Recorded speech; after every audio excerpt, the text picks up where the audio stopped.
សូមជម្រាបសួរបងប្អូនថ្ងៃនេះខ្ញុំចង់បង្ហាញបងប្អូនពីទស្សនវិជ្ជាគេហៅថាវត្តផ្លូវមាសចាស់បាទនិយាយទៅទីតាំងវត្តមួយនេះគឺអំណោយផលមែនទេបងប្អូនដោយសារជាប់នឹងដងស្ទឹងតែម្ដងហើយនៅពីក្រោយហ្នឹងគឺមានភ្នំមានអីទៀតបងប្អូនអញ្ចឹងនេះមិនមែនជារមណីយដ្ឋានណាទេណាបងប្អូនគឺជានៅក្នុងបរិវេណវត្តតែម្ដងបាទតែវត្តនេះមើលទៅគឺស្អាតខ្លាំងមែនទេបងប្អូនដោយសារតែវត្តជាប់នឹងស្ទឹងបាទនេះបាទបងប្អូននេះស្ទឹងធំទៀតបងប្អូនខែនេះខែទឹកឡើងអញ្ចឹងផងបាទនិយាយទៅសភាពស្អាតខ្លាំងមែនទែនហើយនេះគឺជាបរិវេណវត្ត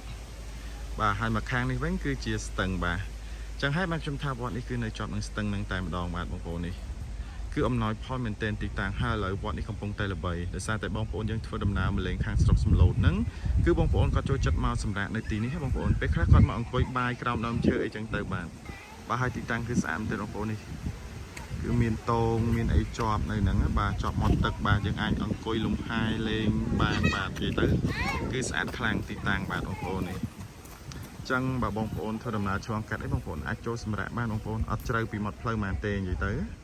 បងប្អូននេះឥឡូវហ្នឹងបងប្អូនជាប្រវត្តិគាត់កំពុងតែរកត្រីបាទនេះទេសភាពស្អាតណាស់បងប្អូនបាទបងប្អូននេះវត្តផ្លូវមាសចាស់បាទទីតាំងគឺស្ថិតនៅក្នុងភូមិស្រែស្ដៅឃុំមានជ័យស្រុកសំឡូតខេត្តបាត់ដំបងបាទគឺស្អាតមែនទែនទីតាំងវត្តមួយនេះបាទអញ្ចឹងបើសិនជាបងប្អូនធ្វើដំណើរឆ្លងកាត់ទៅខាងស្រុកសំឡូតអីបងប្អូនអាចចូលលំហែកាយនៅនេះបានណាបងប្អូនឬក៏អាចចូលគេថាញ៉ាំអាហារបាយថ្ងៃត្រង់ញ៉ាំអីសិនក៏បានដែរបងប្អូននិយាយទៅចូលមកដល់ទីនេះគឺលក្ខណៈគេហៅថា relax ខ្លាំងមែនទែនបងប្អូននេះយើងអាចមកអង្គុយលេងតាមមាត់ទឹកថតរូបថតអីស្អាតខ្លាំងមែនទែនបាទនេះលោកមានដាក់តោងđểឲ្យយើងអង្គុយលេងបាទហើយនេះវិញគឺជាទីតាំងបរិវេណក្នុងវត្តហ្នឹងបងប្អូននេះបាទវត្តស្អាតរៀបចំបានស្អាតបរិវេណវត្តបាទស្អាតខ្លាំងបាទបងប្អូនហើយនេះកំពុងតែរលឹមរយមកទៀតបាទធ្វើឲ្យទេសភាពនឹងកាន់តែស្រស់ស្អាតតែម្ដងស្រស់ស្រាយតែម្ដងបងប្អូនបាទនេះនិយាយទៅមិនជាកន្លែងរមណីយដ្ឋានទេប៉ុន្តែកន្លែងនេះស្អាតបាទវត្តរៀបចំបានស្អាតខ្លាំងបាទយើងថតទៅពីខាងជ្រុងណាក៏ឃើញស្អាតដែរបងប្អូននេះបាទនិយាយទៅកន្លែងនេះធ្វើដំណើរឆ្លងកាត់អីយើងអាចចូលមកលេងបានបាទសម្រាប់អីលេងបានថតរូបថតអីបានស្អាតអូនិយាយទៅខែនេះទឹកឡើងព្រាបចឹងគឺចឹងរឹតតែស្រស់ស្អាតខ្លាំងតែម្ដងបាទនេះស្អាតដែរបងប្អូនចឹងបងប្អូនបានធ្វើដំណើរឆ្លងកាត់អីនេះ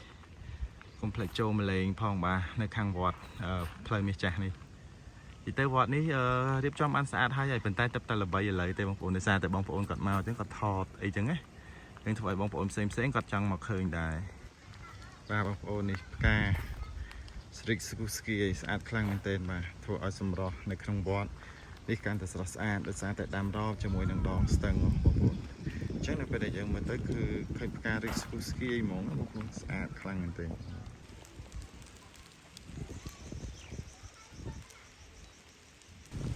បាទបងប្អូននេះវត្តស្អាតណាបងប្អូនបាទអញ្ចឹងបានមកសុខសំឡូតអីកុំភ្លេចឆ្លងកាត់អីមកលេងនៅវត្តនេះផងមកបងប្អូនខ្ញុំចេះតែណែនាំទៅដោយសារឃើញទីតាំងស្អាតបរិយាកាសស្អាតបាទនេះលើតែខ្យល់រវិចទៅបងប្អូននេះស្ងប់ស្ងាត់ល្អទៀតបាទហើយនេះបរិវេណវត្តបងប្អូននេះលោកមានតោងមានអីឲ្យយើងអង្គុយលេងបាទត្រជាក់មកលុបប្រឆាំងឆៃបងប្អូនចូលមកស្រស់ស្រាយហើយខ្ញុំចូលមកមិញមនុស្សច្រើនមែនទែនបាទឥឡូវគាត់ចាប់ផ្ដើមបន្តដំណើរទៅមុខទៀតហើយបាទប៉ុន្តែខ្ញុំត្រូវចូលសម្រាប់នៅនេះសិនដើម្បីញ៉ាំបាយញ៉ាំអីចឹងហើយអង្គុយលេងលំហែចឹងបងប្អូនបាទចូលមកកន្លែងនេះលោកអត់ថៃទេបងប្អូនកុំឲ្យតែយើងចូលមកស៊ុយត្រីពិសាគ្រឿងសង្វឹងក៏ដូចជាលេងល្បែងស៊ីសងបាទពេលចូលមកដល់គឺគេមានដាក់បំរាមបងប្អូននោះបាទចាំមើលនោះបំរាមបាទអញ្ចឹងបំរាមវត្តផ្លូវមានចាស់ហ្នឹងគឺមានបែបហ្នឹងបាទ